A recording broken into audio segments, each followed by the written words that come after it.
মাধ্যমিক শিক্ষার্থী বন্ধুরা, আশা করি তোমরা কেমন আছো। আশা রাখি এই নতুন বছরে তোমরা ভালোই আছো এবং তোমাদের সামনে যে ফাইনাল পরীক্ষা আছে তার জন্য তোমরা ভালোই তার জন্য প্রিপারেশন বা প্রস্তুতি তোমরা নিয়ে রেখেছো। চলো, এই তোমাদের নতুন বছরে তোমাদেরকে জানাই সাদর আমন্ত্রণ ও প্রেম প্রীতি ভালোবাসা। আজকে তোমাদের জন্য আমি সংস্কৃতের কিছু সাজেশন নিয়ে এসেছি, তো তোমরা সেগুলো দেখে নাও। আশা করি তোমরা যদি এগুলো দেখে রাখতে পারো তাহলে পরীক্ষাতে তোমাদের কমন আসার নিশ্চয়ই একটা চান্স আছে বা তোমরা পাবে। দেখে নাও। প্রথমে আসছি আর্যাবর্ত বর্ণনম।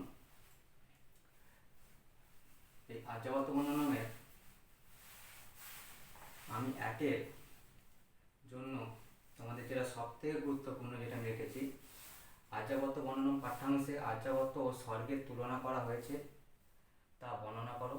অথবা এই কোশ্চেনটা এইভাবে আসতে পারে, কসাউস ন প্রিয় ভাবে কাকে কেন স্বর্গ থেকে প্রিয় বলা হয়েছে। অথবা এই প্রশ্নটা এইভাবেও আসতে পারে, সমান সেব্যতয়া নাম লোকস্য কেন আর্যাবর্তকে স্বর্গের সমান বলা হয়েছে। অথবা এই প্রশ্নে এইভাবে আসতে পারে, কথম চাষও স্বর্গানু বিশিষ্যতে প্রসঙ্গটি আলোচনা করো।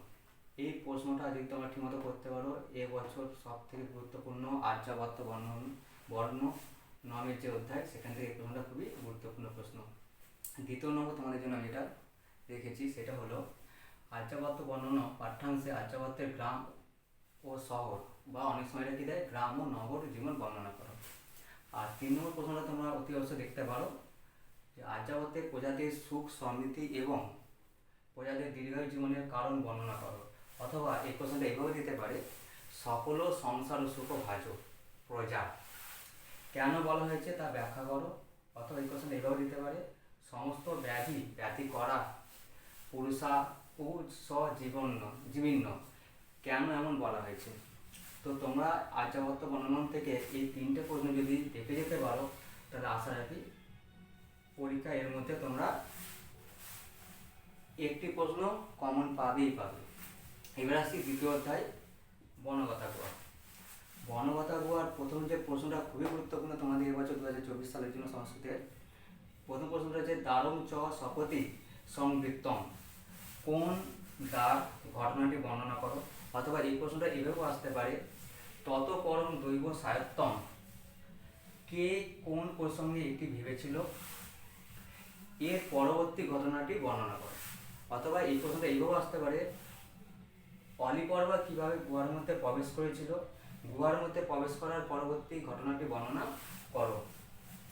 দ্বিতীয় নম্বর প্রশ্ন যেটা তোমাদের আমি রেখেছি বর্ণগতা গুহা থেকে, পাঠ্যাংশ অনুসারে অলিপর্বার জীবন সংগ্রাম ও চরিত্র বর্ণনা করো।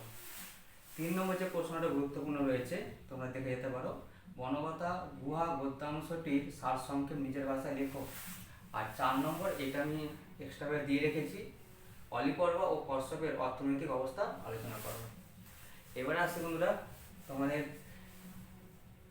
কবিতা থেকে যেটা আছে শ্রী গঙ্গাস্তোত্রম। তো তার প্রথম প্রশ্নটা যেটা আমি রেখেছি, নামং জানে তব মহিমানম উক্তিটির তাৎপর্য ব্যাখ্যা করো। অথবা পাঠ্যাংশ অনুসারে কবি শঙ্করাচার্য গঙ্গার যে মাহাত্ম্য বর্ণনা করেছেন তা বর্ণনা করো। খুবই গুরুত্বপূর্ণ প্রশ্ন। দ্বিতীয় নম্বর যে প্রশ্নটা তোমাদের জন্য আমি রেখেছি, পাঠ্যাংশ অনুসারে গঙ্গার যে বর্ণনা পাওয়া যায় তা নিজের ভাষায় লেখো। অথবা গঙ্গার সারসংক্ষেপ বর্ণনা করো। অথবা এই প্রশ্নটা এইভাবেও আছে, গঙ্গা ভক্তির যে পরিচয় পাওয়া যায় তা লেখো। আমি তোমাদের শ্রী গঙ্গাস্তোত্রম থেকে কেবলমাত্র বড় প্রশ্নের জন্য এই 2টি প্রশ্ন আমি রেখেছি। এবারে আসছে কর্মযোগ। কর্মযোগের প্রথম যে প্রশ্নটা খুবই গুরুত্বপূর্ণ, এবছর আসার চান্স খুবই বেশি। ভগবান শ্রীকৃষ্ণ যে নিষ্কাম কর্মযোগের কথা বলেছেন তার বিবরণ দাও। অথবা বিষয়বস্তু নিজের ভাষায় লেখো। দ্বিতীয় নম্বর প্রশ্ন কি, মিথ্যাচারী ও মিথ্যাচার বলতে কি বোঝো, গীতার কর্মযোগ অনুসারে তা লেখো।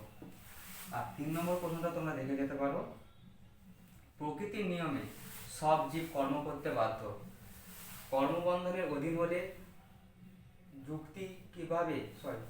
কর্মবন্ধনের অধীন হলে মুক্তি, এটা মুক্তি হবে, মুক্তি কিভাবে সম্ভব তা বুঝিয়ে দাও।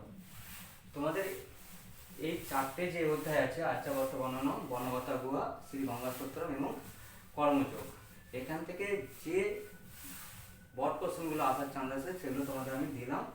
তোমরা খুবই গুরুত্ব সহকারে এই নোটগুলো যদি তৈরি করতে পারো, তো আশা রাখছি তোমাদের 2024 সালে সংস্কৃতের ফাইনাল পরীক্ষায় তোমরা এরই মধ্যে প্রশ্নগুলো তোমরা কমন পাবে। আর যদি আমার কোনো নোট বা এই সাজেশন যদি কিছু দরকার হয়ে থাকে, তাহলে তোমরা অতি অবশ্যই তাহলে আমার সাথে যোগাযোগ করতে পারো। তো আমার ফোন নাম্বার হচ্ছে 9932405167। তো তোমরা এগুলো একটু ভালো করে দেখে নাও।